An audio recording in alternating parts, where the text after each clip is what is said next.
Yo, what is up, you guys? If you are on the replay, drop a hashtag replay down below. We have an amazing interview for you guys in digital marketing for entrepreneurs. I'm here with Rob Quinn, who has absolutely killed it in the SMMA field this past year.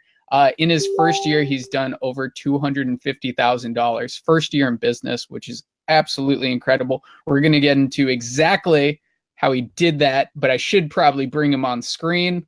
So, Rob, what's up, man? What's up, you sexy motherfucker? I feel really excited to be here. There's so many people I need to thank. Taylor Swift. That's it. That's it? Just Taylor Swift. Just Taylor Swift. Are you a part of her coaching program?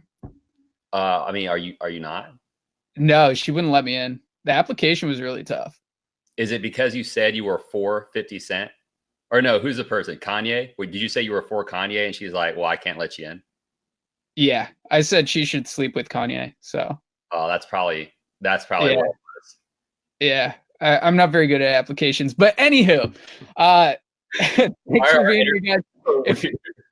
I don't know why it started off that way, but guys, if you're on the live right now, give us a hashtag live. Give us a hashtag Big Boss for Ross's Cup.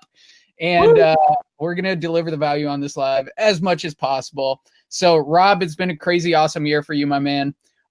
Let's just start from the beginning. The beginning of the year, where were you at? Where was, like, your mental space at? How has that changed over that time? Just give us, like, where'd you start? Yeah, so month one was a freaking, it was tough, right? Because we're starting with zero resources. We didn't know if we needed to, like, reach out to people and whatever, or who to reach out to also was a big issue. So starting out, it was hard as shit to get clients. And if anybody doesn't know my story, I did build up a 10K a month agency in 90 days from October, from when I left my job working for another marketing company, to December 17th. But then that company tried to sue me with a cease and desist on December 23rd. So I had to drop all those clients, and then I had to start over in January. So I had no resources because all those old clients came from the other marketing company I worked for. So month one was a shit show because I had no idea how to get new clients without having a fulfillment team. I had no idea how to run ads, and all I knew was sales. So I'm like, what the freaking F am I going to do? Because whatever I sell, I can't service.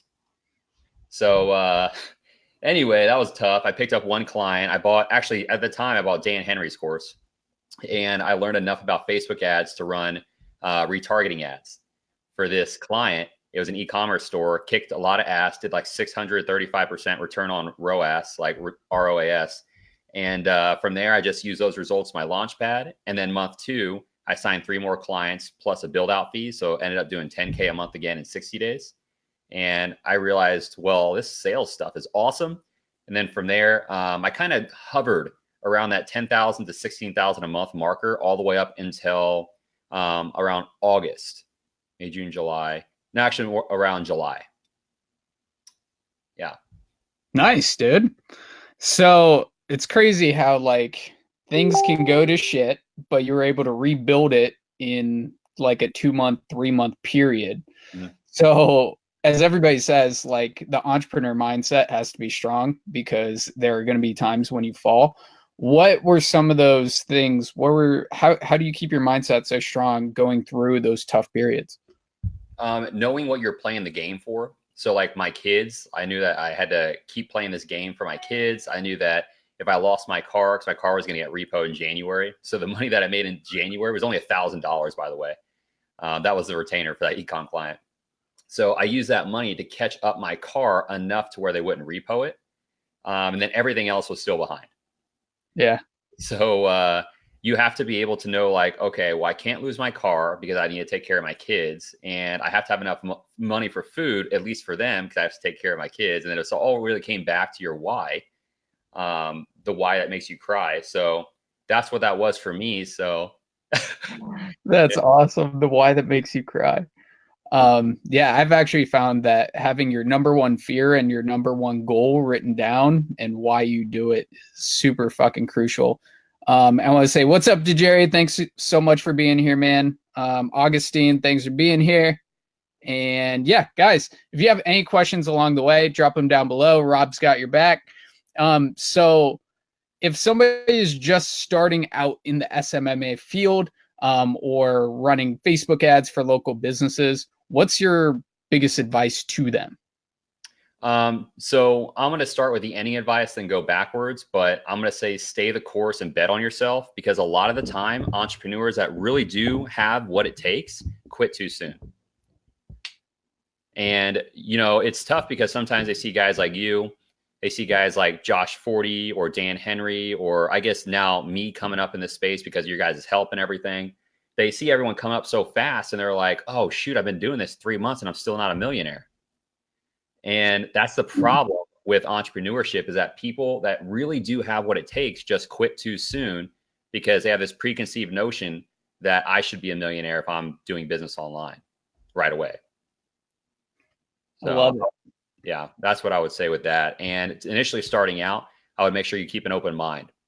Even though you're good at something, hone in on that, understand what it is. But at the end of the day, know that you don't want to go at this alone. Other people have the answers you're looking for, and make sure you're taking advice from people that have what you want. Not everybody. Like, I love my family to death, but when I told them I'm trying to make $100,000 a month and more, they're like, that most people can't make that in a year. That's not a thing. And I love them to death.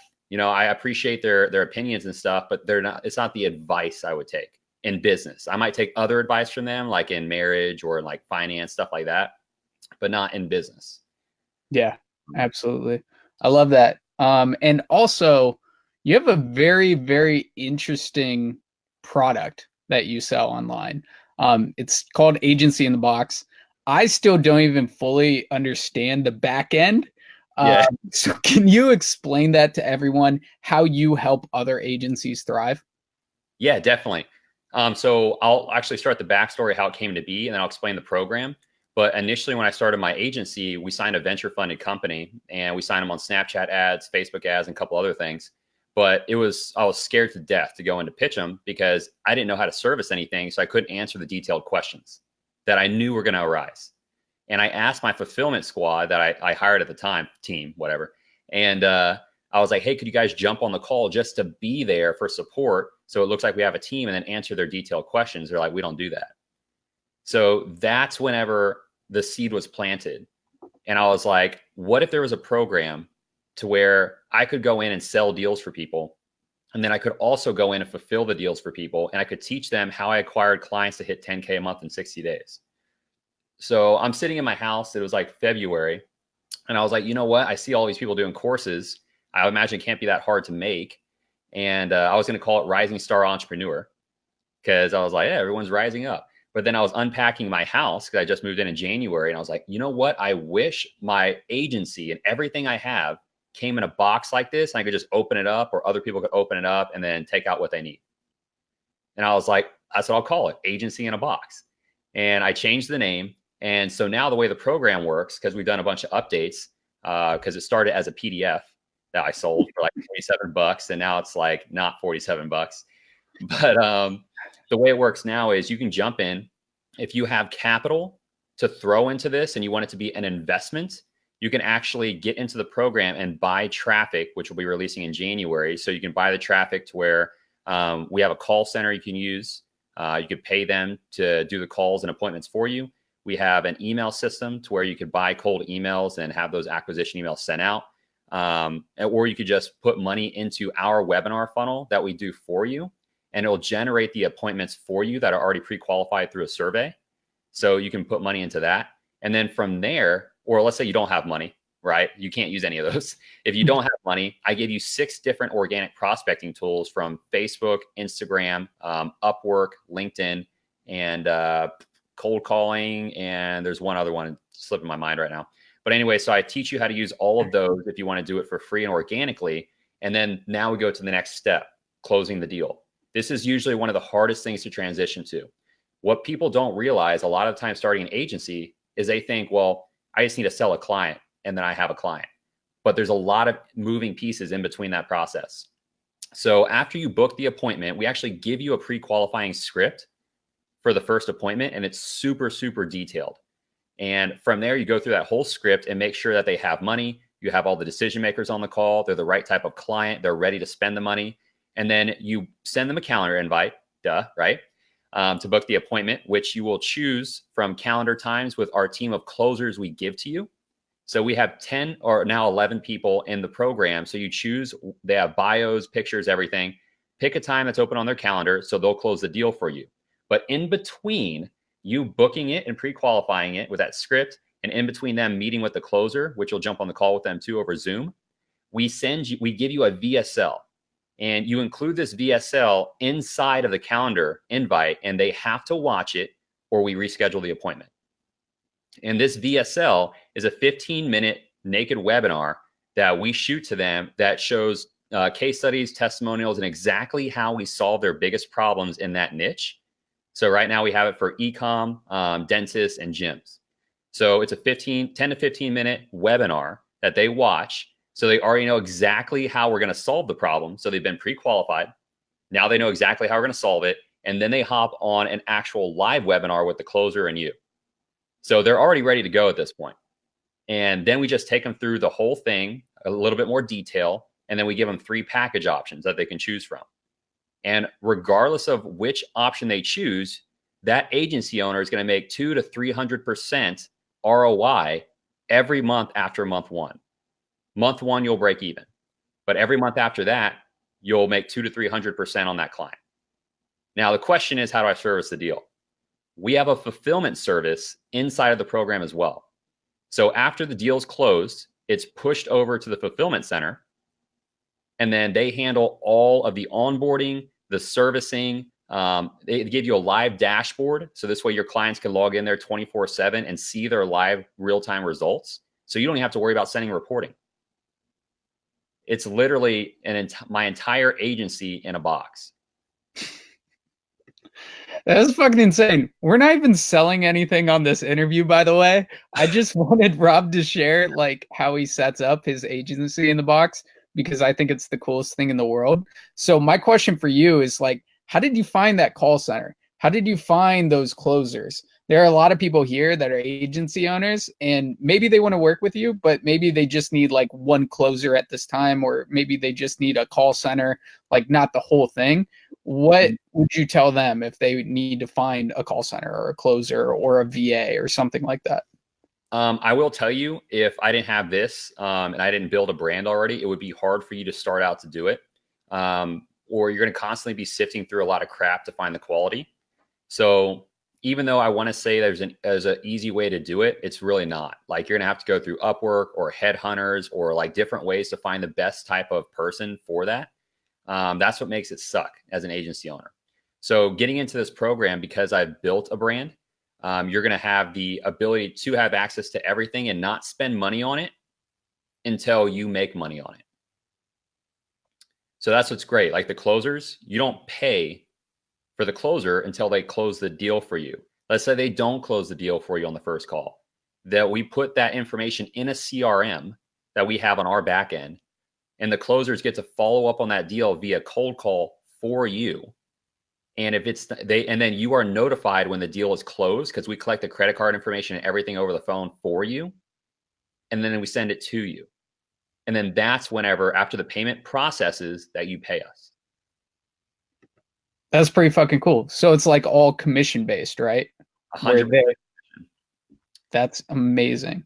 So go ahead. Well, just to finish up your question there, like, how do you find those people? When you're looking for salespeople that'll work at 100% commission, it hardly ever happens, ever. Like, especially the struggle between finding qualified leads, because most high ticket closers nowadays, they have to have a specific qualifying process to where basically that lead is handed to them on this silver platter. And realistically, that hardly ever happens as a new agency owner. You're calling anybody and their grandma, literally their grandma, to just get them on the freaking call to try to close anybody just to make some money. So we went ahead and streamlined a process. So this way you don't have to worry about that shitty lead and all this other horrible closers that actually don't know marketing. And the way that my brand has been built, which is, you helped me with that, to be able to build my brand organically. But what's cool is that these closers came from Dan Locke's program, and I didn't even have to work with Dan Locke to get them brokered. They found me and what we're doing through YouTube.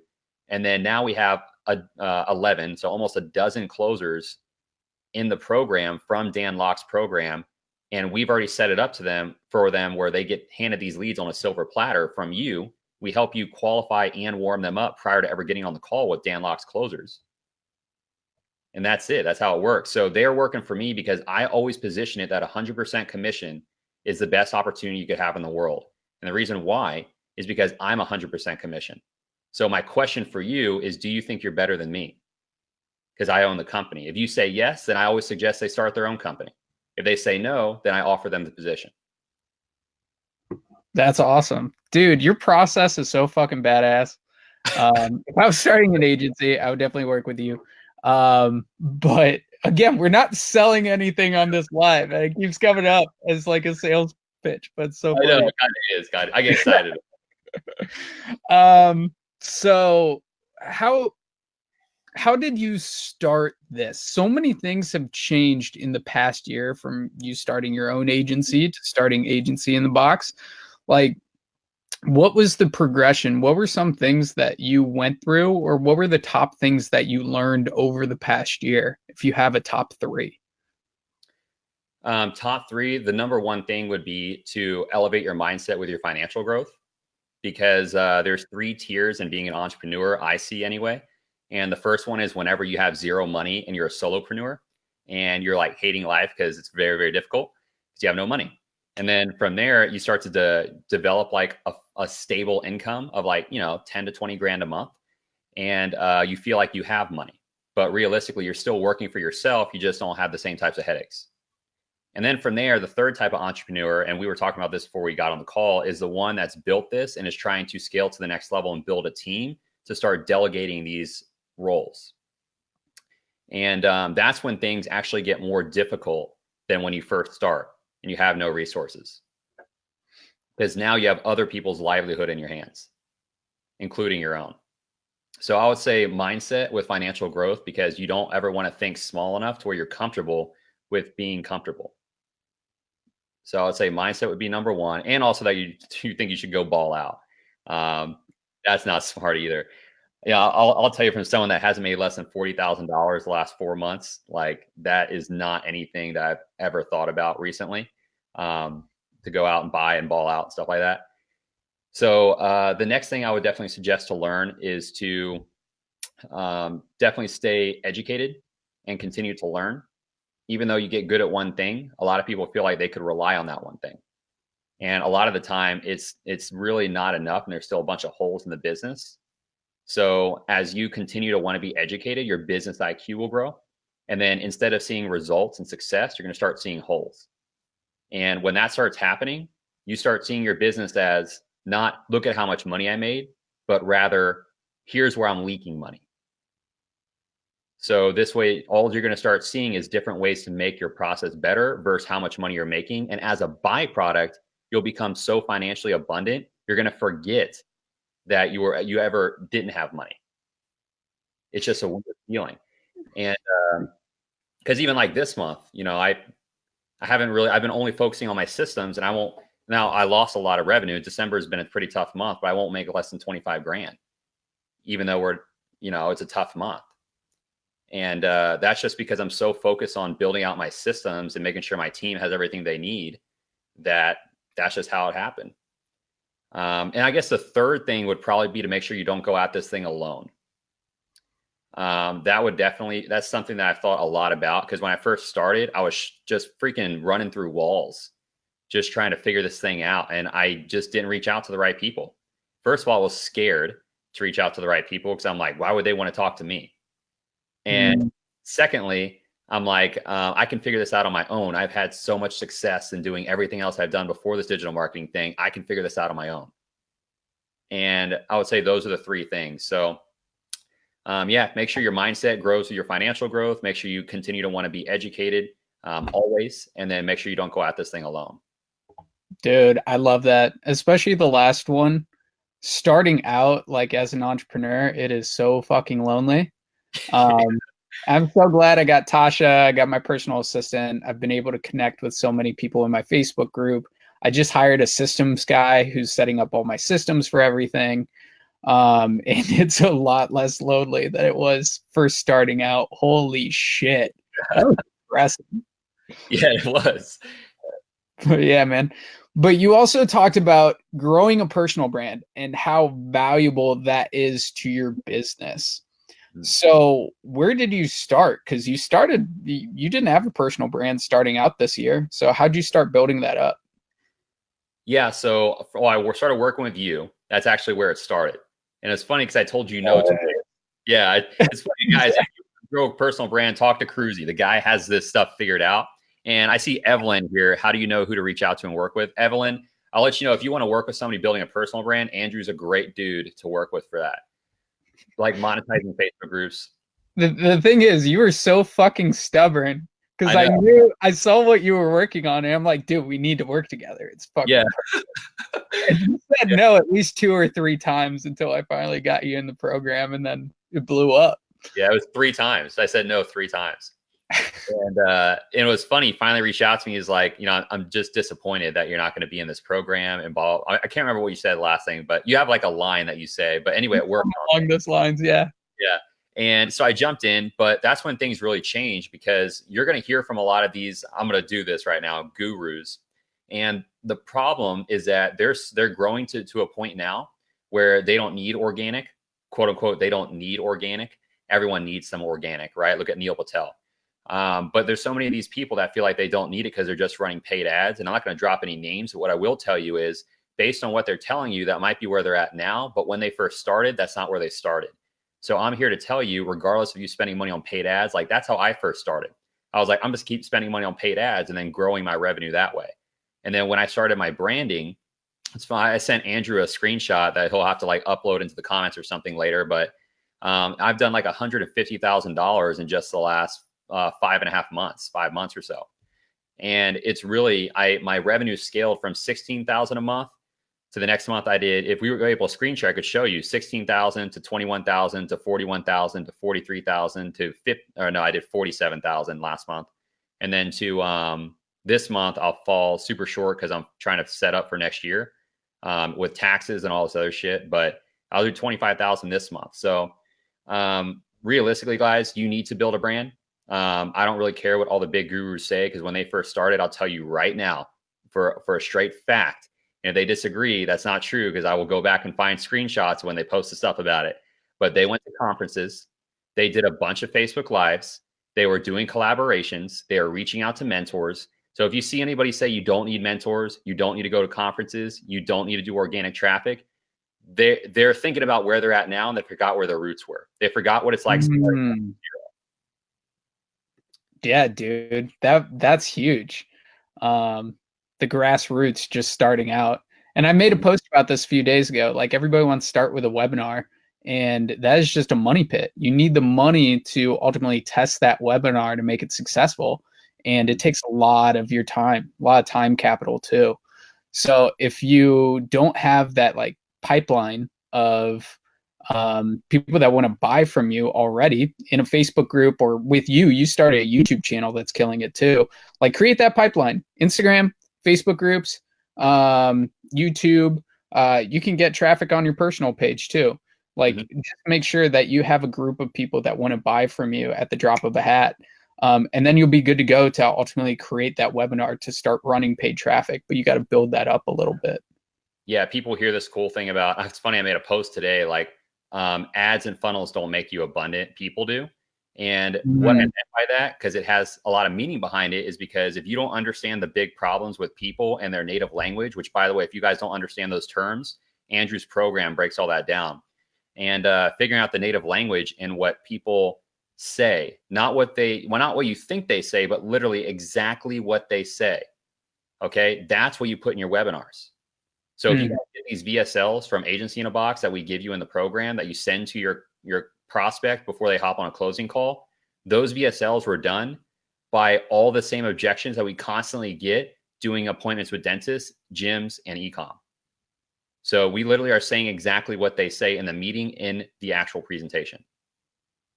So people think that you could just put together, like they think they could watch Sam Ovens' webinar and just copy his words word for word. I remember Alex Becker I know I name drop all the time, guys, but the reason why I name drop isn't to sound cool. It's because I watch the fuck out of these guys. And I want to know why or how they're able to turn all this attention and eyeballs into money and what they're doing to get attention. Because Gary says it, right? Attention is currency. So Alex Becker gave away his funnel one time, and Sam Ovens later did the same thing. And the reason they did it is because the funnel doesn't mean shit. Look at Jose Pena. You guys want his $1 million funnel? It's a fucking order page. Okay? See how far you get with that funnel. Like, exactly. But funnels and webinars are so hyped up. And it's more about the relationship that you create with your audience. It's more about the content that you create. And like you were saying, like how you talk to them, using their tribal language, doing the customer research to pull out their tribal language. And I've talked about this before, and it is in the program too, but like just asking 4 questions. What's your number one goal? What's your number one sticking point? What's your number one fear? What's the number one thing you want to learn? You can take so much from your target audience and really get the key to their wallet from asking those 4 questions, and just use those in your promotional materials, in your copy, in your emails, everywhere. That's super duper crucial. And thanks for bringing that up, dude. Yeah, man. Well, you'll learn a lot. If you guys don't know about Andrew's program, I think you rebranded. It's something new now. It's still Authority Accelerator. Okay. I'm coming out with a $997 program that's in beta right now, but there's also Authority Accelerator. Nice, nice. Yeah, so the Authority Accelerator is what I was in, guys. So I don't know what the 997 one is, but I can tell you right off the bat, if you choose to spend more money with Andrew with his Authority Accelerator, I promise you, as long as you take action, it is going to do well for you. But building a brand doesn't happen overnight. Well, okay, mine happened overnight, but it doesn't normally happen overnight. I had a product already. If you know the right things, it's crazy how fast it could happen. Like, right. I started my Facebook group in November of 2017, and in February of 2018, just 4 months later, I had my first 62K month. And that was fucking insane. And now we have like around 10,000 people in this group. We have 42 people watching the live, and that's just a year and 1 month later from starting my group. Like, it's fucking crazy how fast things can grow. And like you were saying, you forget you were ever poor. Yeah, you do. And I still feel, as an entrepreneur, you're always going to live like you are, because the truth is, even if you build a business or you're a solopreneur, you take one wrong step in the wrong direction, and things can go downhill quickly. I would like to believe that the reason why I spend so much time reading and investing is because it will better your wisdom and experience, and then that will actually condition your intuition. So this way, when you have to make those split decisions, your intuition and gut takes over based on the wisdom and experience that you've consumed. So you can make better decisions faster, which allows you to grow and pivot whenever you take the wrong direction. I love that. Yeah, and it shortens your learning curve so much, just from, you don't want to overconsume, you don't want to overthink it, but there's definitely a time and place to read those books, to buy those courses, to mainly get those coaches and get those mentors that can take you to the next level. That's super crucial. Yeah, Andrew would tell you guys, when we first started working together, I overcomplicate things. So whenever Andrew and I partnered up, he's like, Rob, copy and paste. Stop thinking so much. I'm not. Yes, exactly. And what's good about working with me, especially when I work with people that are just super smart and overcomplicate shit, I'm dumb. I just like know how to make money in a super dumb way, and I know how to connect with audiences. So like, if somebody comes to me and they overcomplicate shit, I'll just be like, do this. Like, that's how I like to learn too. It's not like, don't give me a fucking hour-and-a-half video in your course. Give me a 5-minute video that shows me exactly what to do, and I can just go to it and pick it out. And like, that's how I break down my video sales trainings. It's just really short. This is what you do. Go implement it. Go do it. But yeah, now I hope I've made you a little bit dumber. Yes. Yeah. Yeah. Adam's on here. Adam made a question or a comment on here. Just to inform you, you're not a college dropout. You're an entrepreneur with the intelligence necessary to educate yourself. here's what I'll tell you. By definition, a college dropout is somebody that goes to college and then stops going to college. So that's what I did. That's why when I call myself a college dropout, it's by definition that. Yeah. I'm kind of pissed that I finished my 4 years at college because I can't use that in my marketing. I hated college, but I can't call myself a college dropout now. It sucks. You got the great marketing story. Andrew Cruzy, he hated college, finished it 4 years, but didn't like it at all. I suffered through everything. It's so funny. Michelle is asking, can a Facebook group work for any business niche? I would say yes. And there are so many different strategies that you can use to filter people into your Facebook group. There was actually an interview that I did with Brian Downard here, who shared his exact method of how to take people from LinkedIn to your Facebook group. And I have a student in Authority Accelerator right now, Alan, who's doing exactly that and absolutely crushing it with that method.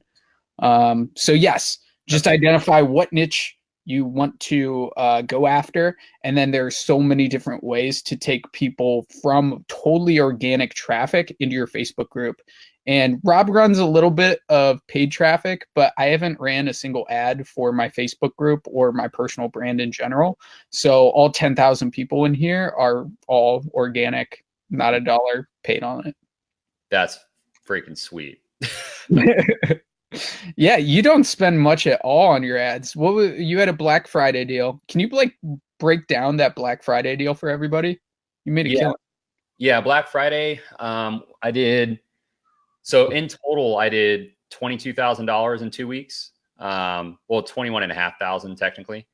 But the way that worked is I spent $2,700 on ads, and I'm of that 21,500, I made $9,000 on the ads, and then the rest of it through organic traffic. And the way I did that was through bot broadcasts, an email list, because over this span of the year, I've built up I have like 8,100 people on my email list, 1,200 people on my bot.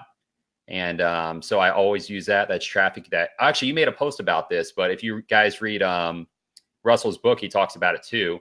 But there's 3 types of traffic, and you make sure you understand them. And Andrew's going to teach you the traffic you can't control. That's your organic stuff. But it's your brand. Okay. So you need that. That's traffic you can't control. Traffic you can control, which is your paid ads, which means you need to get good at that. So you know how to optimize. And then traffic you own, which is going to be your lists. So anyway, so for Black Friday, I used those. As we got closer to the end, on the last day, I sent out 3 messages. But every day I sent out 1 email, 1 broadcast, and I had retargeting ads. And that was it. I didn't do any cold ads. So I just do retargeting ads because it's cheap as shit. My frequency was like 36. Damn. Like, but for every $16 I spent with those types of ads, I made 500. Yeah. And most of the retargeting is from people in your Facebook group already, right? Yeah. Cool. Yeah, pretty much. Yeah. Yeah. I think you use a little bit of a different strategy. So, your welcome video. So I suggest that everybody has a welcome video in their Facebook group. Rob, do you use the page method? Yeah. Business page method? Yep. Cool. So what Rob does is he uses his business page. He puts the welcome video on his business page, and then he shares it to his Facebook group. And then he hides the post on his business page. So only the people that are seeing that post are people that are in his Facebook group. So it's very easy to retarget those people with a deal after that. I think to give people credit, I think I learned that from Dan Henry back in the day. And it works pretty fucking well, especially if you're making 20, 21, 22,000 from a Black Friday deal. Yeah. Well, it was also, I also retarget all my pixel traffic, and I have like over 5,000 unique people through my pixel traffic. And then I set up audiences for my Instagram, and I have like an audience of like 35,000, I think, on Instagram. So you're really popular. I don't know about that. Well, I don't have that many followers. That's how many unique people have visited my Instagram page. Oh, interesting. How many followers do you have? Like 13,000. It's not super. Oh, you're not popular at all. No. That's how I do that. That's why I love Instagram. And if you guys haven't started an Instagram page, remember they're owned by Facebook. So you're going to be able to make some money on Instagram because you can make money on Facebook. So make sure you understand the difference in the platforms. Like it's own website. Yeah.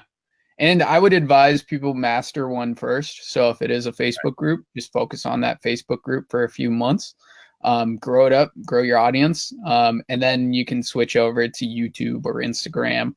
Like 2019 for me is going to be heavy on YouTube and heavy on podcasting. And I'm automating my Facebook group right now as we speak. So I kind of did it when I was away for a week at the Buddhist monastery. I wasn't there, but I still got engagement. And I still got a lot of people. Like, I still delivered the value. There were crazy fucking trainings in here that Jeff Miller did, that Kyle did, that Brad Newman did. They were fucking awesome. So there is a way to run a Facebook group totally automated. And I'm actually going to share that with you, Rob, in Authority Accelerator. So I'm excited for that. Yeah. Hell yeah. Yeah, that's awesome. Yeah, that's something new we started doing too, is the team's doing sales trainings in the group, and we're linking to, because we're launching something new in January. And that's going to be like our high ticket thing. That's so bomb. I'm so excited for that. Guys, if you have any questions, drop them down below for Rob and I. We've both had a crazy fucking year, and we're here to share as much information as you guys ask for. Kyle here is saying become the chief of the tribe. Kyle's my boy in San Diego. He makes crazy awesome videos for influencers. I should probably hook you up, Rob. Yeah. Be a good person to work with. But I did a marketing messaging session with him. Like, I'm still paying out people left and right to help enhance my brand. Paid him a pretty penny to like fix my messaging around a new product that I have coming out. And that's part of it, becoming the chief of your tribe. So it's pretty fucking cool. I love that. There's Evelyn asked on here for those transitioning from 9 to 5 to full-time entrepreneur. My number one thing would be to go all in. That sounds extreme, but the problem, if you don't, is they're going to be stuck with a 9 to 5 mindset of not spending money and saving money. And I will swear to you up and down all day long, this is a fact.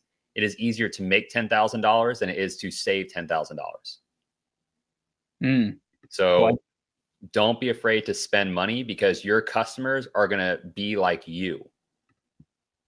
Okay. So if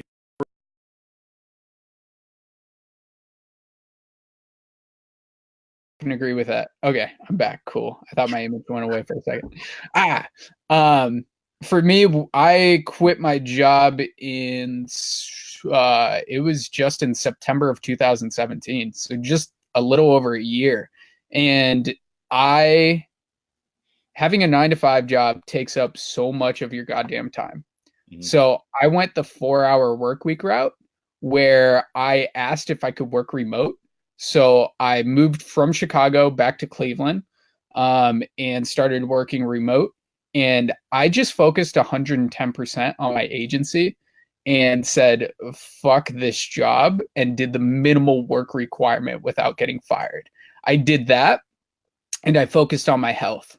The biggest thing for me was quitting alcohol, and working out. So I had identified all my bad vices in my life, whether those were people and alcohol and drugs and all that shit. I totally cut that out, and it was hard as shit.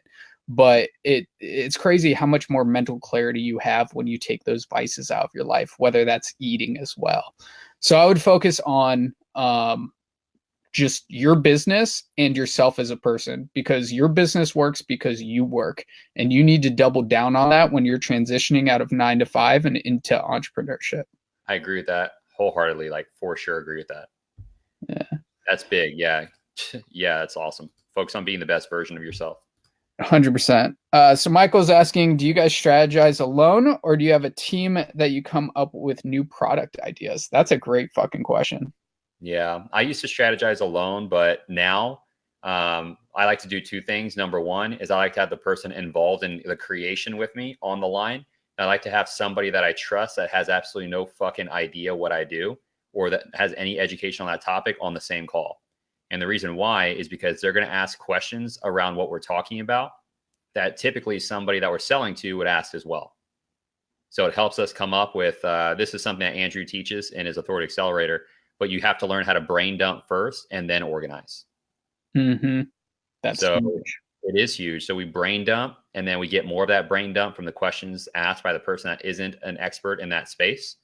And then we create subtopics to the sections that we brain dump, and then we create collateral for the subtopics.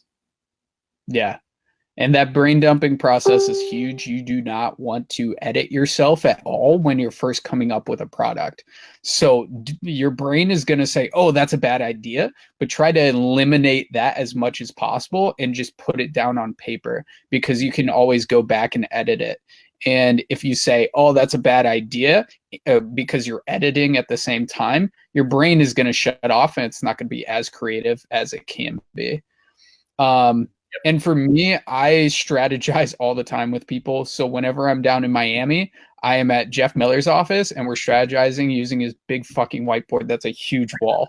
And it's awesome. So definitely strategize with people. And in Authority Accelerator, we have this awesome chat where if somebody has a new name or needs to come up with a new name for a group or a course or something like that, everybody's asking questions. Hey, what do you think will be the best?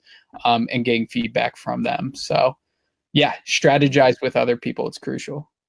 Hells yeah. Adam, when you're saying that, because Andrew talks a lot about meditation, how does that relate to my success? It's so crucial. If you guys are not meditating and to take that one step further, repeating affirmation. I speak words of affirmation, not just to my kids before I drop them off to school and put them to bed, but I actually have conversations with myself in the mirror for 10 minutes at a time, usually around that amount of I am the man. Like I am literally going to deliver so much success into this world. I'm what the world's looking for. And I repeat that over and over again. And so, yeah, words of affirmation to yourself, making sure that your spouse is on board with making sure you're constantly giving each other affirmation, even if it's not one of their 5 love languages that they're comfortable with or used to, or even get anything out of. It's a psychological thing. So that shit plants a seed in your psyche. Mm-hmm. I love that. And also, I just put up some Post-it notes on my mirror, my bathroom mirror today. I was so excited for that. So I'm starting to put like little reminders of my goals all over my house. So yeah, I think that'll help. We'll see. I love that, dude. That's awesome. That's a good idea. Yeah, dude. What if you know the feels? So Jesse is saying I need to take that advice with bettering myself.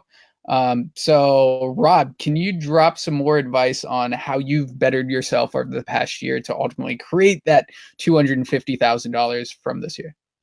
Yeah, I think one of the biggest things, and Andrew talks a lot about this, he actually helped me when I first started and like being able to soften my posts to better connect. But as I got more educated, and actually I'm reading a book right now, which, it's on the counter. It's called Daring Greatly by Brene Brown.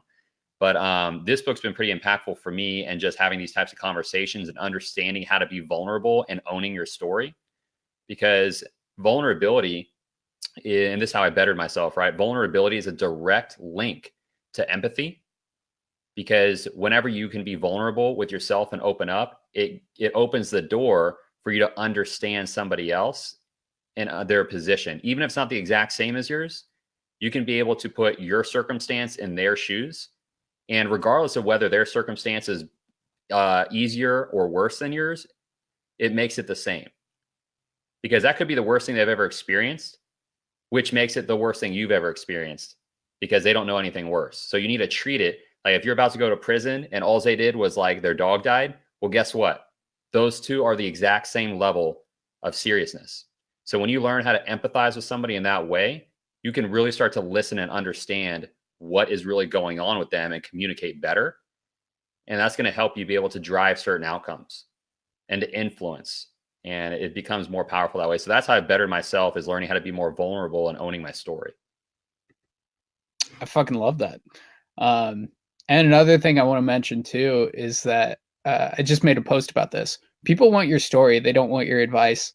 I see so many people putting value posts out there. and like copying and pasting them into like 20 different groups. And it's so annoying.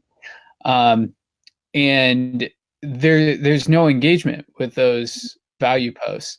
But when somebody writes down their story and says, "Hey, I've been in your shoes. I know what that feels like, and this is how I overcame it," without saying this is what you need to do, Mhm. there's a big difference in how you come across and how people receive that message. So they will engage more with your content and they'll feel the empathy, and empathy leads to trust, which leads to buying from you. So it's a crucial aspect. And Saba in here puts like, if you're known for 2 fields and have audiences coming to you asking for help in both fields, how do you pick a niche and which field to only build in? So to let you know, Saba, like on another live I did earlier today, because I have to hop off in a couple minutes and I hate to freaking end this so quickly. I have to jump on another interview in a different group, and this is such a good live. Oh, you're so popular. Dang it. But so to answer that question, somebody asked me if I did one-on-one coaching in my last interview, and I would love to do one-on-one coaching because I love helping people, but I had to say no. And I said it on the live because the reason is my thing is building out these systems now to make sure I can help masses of people through making a system more streamlined. So you have to understand, to answer your question, which one are you most passionate about, and which one do you drive the best results for more often? Mm-hmm. And then just learn to say no to the other stuff. Dan Henry actually said this: no is one of the most profitable words in the English language. Oh, I like that. Yeah. Yeah. One thing I would add to that too is pick those 2 questions. And then another question I would add is which niche is more profitable? Do those people have money to buy your services? Which one is more likely to buy your services at a higher price point? That's super crucial too, because you don't want to go into a niche that's poor. That's fact. Cool. Fact. Rob, this was fucking bomb, brother. Thank you so much for being here, guys. Thank you so much for the questions. They were fucking amazing.